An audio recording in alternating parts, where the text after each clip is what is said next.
So we're going to carry on with our series on healing that we've had for a couple of weeks. And I'm going to tell you now that I am not touching on big questions like why some get healed and others don't, why aren't I receiving healing, why didn't healing come when I prayed, why is there so much sickness in the world. I'm not dealing with that today.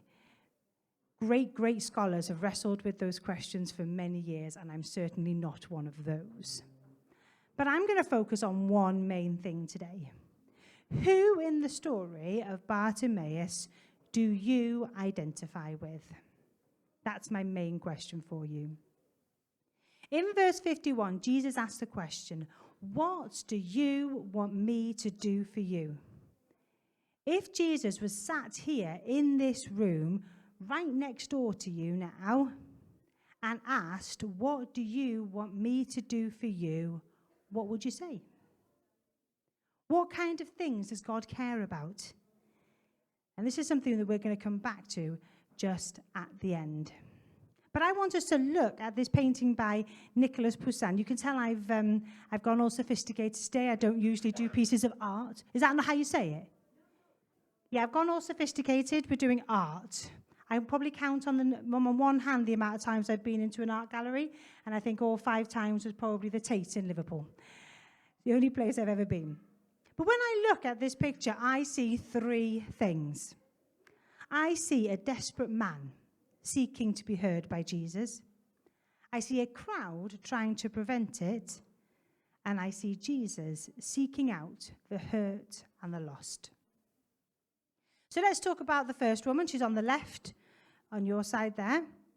Here is a woman looking on at what is happening. She's slightly separated from the crowd, not actively getting involved, seems to be feeling the weight of responsibility. Maybe you identify with her. Maybe in regards to healing, you're not quite sure whether it's for you.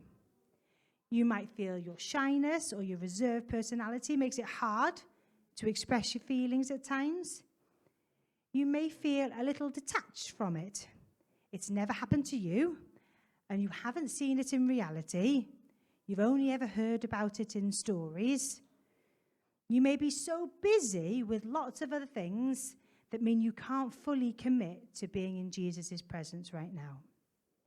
So maybe you identify with her.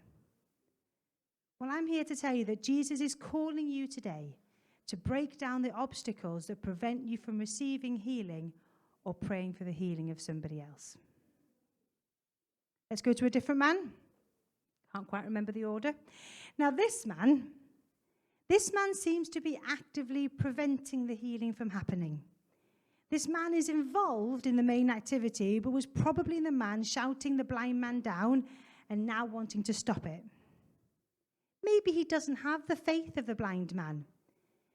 Maybe he believes that people like that shouldn't be allowed to be in the presence of the holy Jesus. Maybe he's carrying disappointment of his own. Maybe his mindset is in such a stuck frame of mind that he can't open his mind to new things. And I'll tell you for something, I have been guilty of that. I have been guilty of having such stuck mindset in one way that I find it difficult to open up to new ways of doing things. Maybe you identify with him. And Jesus is calling you today to break the stronghold of being held captive of past thoughts, past feelings, and a mindset that prevent you from receiving healing or praying for the healing of someone else. Let's move on to the man in the yellow cloak.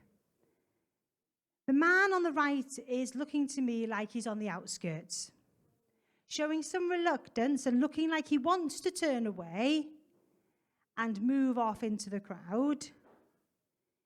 Maybe you feel like there's something holding you back from receiving healing, something that makes you feel like you want to turn your back on it and seek sanctuary in the crowd or behind others. Maybe you identify with him. And Jesus is calling you today to break the stronghold of security and comfort that prevent you from receiving healing or praying for the healing of someone else. Let's go to the bottom.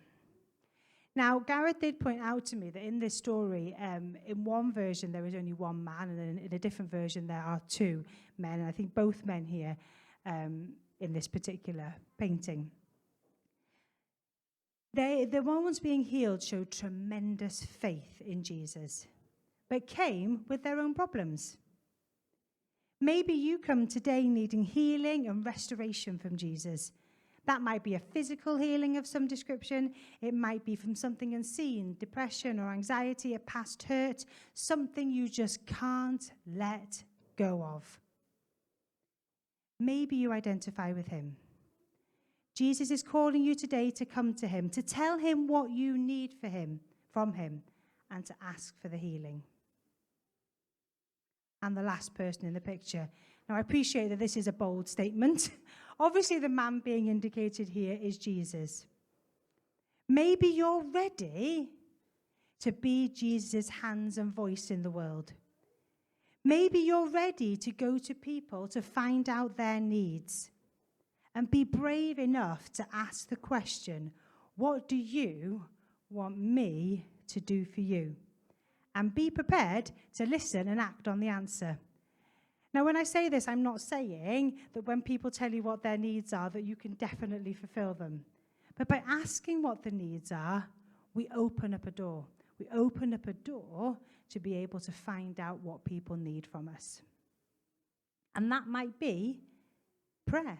I know that Alan is a brilliant example of someone who just asks people what they need, and then he prays for them. And that's what you do, isn't it? You pray for people when they tell him things. So where are you standing in this scene? Who do you identify with? There are three things I wanted to think about as we move into the next part of the celebration, into communion. I told you it would be short. There are three questions. Are there any obstacles that are preventing you getting to Jesus? So possibly one of the three people in the crowd. Is Jesus asking you the question today, what do you want me to do for you? And tell him. He's asking you the question, so tell him what you need. Or the third one, are we brave enough to ask the question to other people? Are we ready to find out their needs? Are we ready to be Jesus' hands in the world?